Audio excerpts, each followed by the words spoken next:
السلام علیکم ورحمۃ اللہ وبرکاتہ۔ محترم سامعین، خواتین حضرات، اجالا چاندنی امید اسلامک چینل سے میں آپ کی خدمت میں حاضر ہوا ہوں ویڈیو لے کر۔ آپ نئے آنے والے حضرات اور سامعین میرے چینل کو ضرور سبسکرائب کریں۔ تفسیر قرآن کے حوالے سے سورہ فاتحہ کے مختلف ناموں کا تذکرہ چل رہا تھا۔ 4 نام بیان کیے جا چکے ہیں اور 5واں نام سورہ فاتحہ کا سورۃ الصلاح ہے، یعنی نماز سے موسوم ہونے والی، ملقب ہونے والی سورت۔ اس کی دلیل صحیح مسلم کتاب الصلاۃ کی روایت ہے، جس میں نبی پاک نے ارشاد فرمایا ہے کہ حدیث قدسی کے ذریعے یہ روایت ہوئی ہے حدیث۔ اللہ فرماتا ہے، قسمت الصلاۃ بینی و بین عبدی ولعبدی ما سأل۔ میں نے نماز کو اپنے اور اپنے بندے کے درمیان 2 حصوں میں تقسیم کیا ہے، 2 حصوں میں بانٹا ہے، اور میرے بندے کے لیے وہی کچھ ہے جو اس سورت کے ذریعے، اس نماز سے موسوم ہونے والی سورت کے ذریعے وہ مجھ سے مانگتا ہے۔ تو معلوم ہوا کہ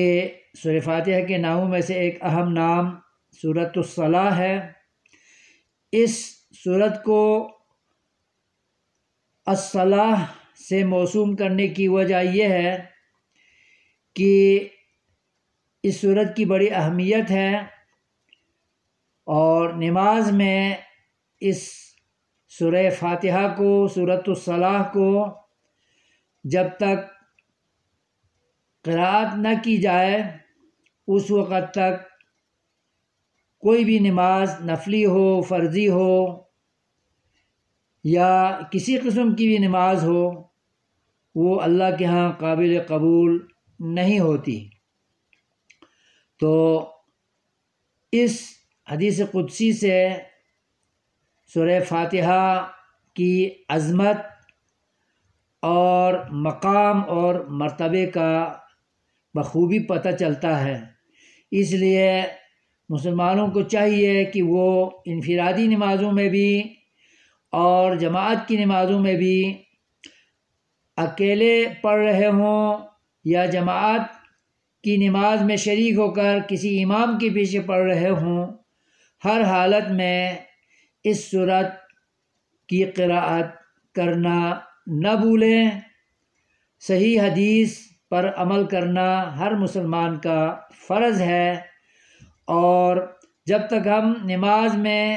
سورۃ الصلاۃ کو نہیں پڑھیں گے تو اللہ کی تعریف بھی بیان نہیں ہوگی، اور بندے کو اپنا حصہ بھی نماز میں حاصل نہیں ہوگا۔ اور بندے کا حصہ کیا ہے کہ جو وہ اللہ سے سوال کرتا ہے، اور اللہ سے اہدنا الصراط المستقیم صراط الذین انعمت علیہم غیر المغضوب علیہم ولا الضالین والی دعا، جس کے ذریعے وہ سورہ فاتحہ کے واسطے سے اللہ سے ہدایت مانگتا ہے، اللہ سے سیدھا راستہ مانگتا ہے، اللہ سے صراط مستقیم پر ثابت قدمی مانگتا ہے، اور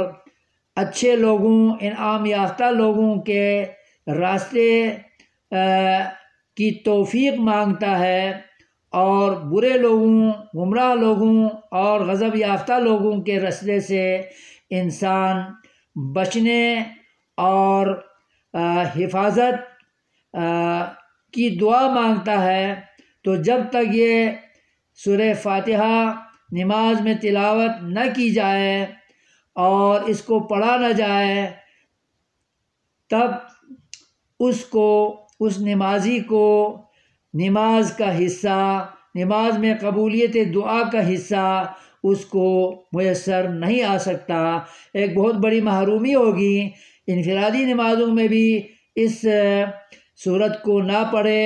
اور جماعت کی نمازوں میں بھی اس سورت کو تلاوت نہ کرے، اور مسلکی اور فقہی اختلافات کے پیچھے پڑھ کر اس حدیث کی روشنی میں اس پر عمل نہ کیا جائے تو بڑی محرومی ہوگی، بڑی بد نصیبی ہوگی۔ نماز پڑھتے ہوئے بھی نماز سے کچھ حصہ انسان کو نہ ملے، نمازی کو نہ ملے، عبادت کرتے ہوئے عبادت کا فائدہ اس کو حاصل نہ ہو، تو یہ کتنی بڑی بد نصیبی ہے۔ اللہ تعالیٰ اس سورۃ الصلاح کو ہر نماز کے اندر، ہر رکعت کے اندر ہر نمازی کو پڑھنے کی توفیق عطا فرمائے، تاکہ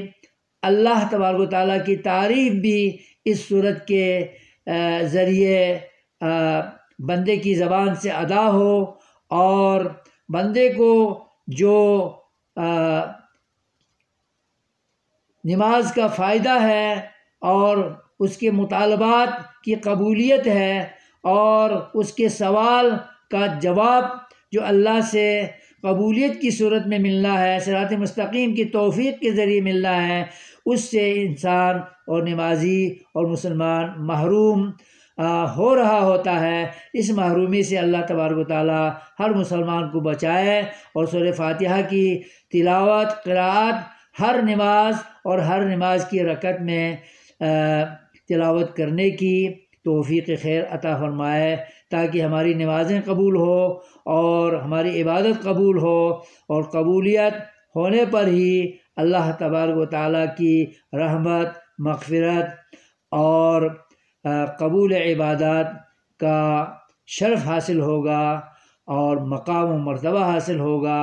اور قبولیت کی وجہ سے ہی اللہ تبارک و تعالیٰ کی رضامندی، خوشنودی حاصل ہو سکتی ہے۔ اللہ تعالیٰ ہمیں سورۃ الصلاح کو نماز میں پڑھنے کی توفیق عطا فرمائے۔ یہ ہے سورہ فاتحہ کا 5واں نام سورۃ الصلاح، جو آپ کی خدمت میں پیش کر رہا تھا۔ اللہ تعالیٰ ہمیں ان حقائق کو اور قرآن کے ان بیانات کو اور تفسیری روشنی کو اور رہنمائی کو ہمیں جاننے اور جان کر اس پر عمل پیرا ہونے کی توفیق عطا فرمائے، آمین۔ وصلی اللہ علی النبی وآلہ وصحبہ اجمعین برحمتک یا ارحم الراحمین۔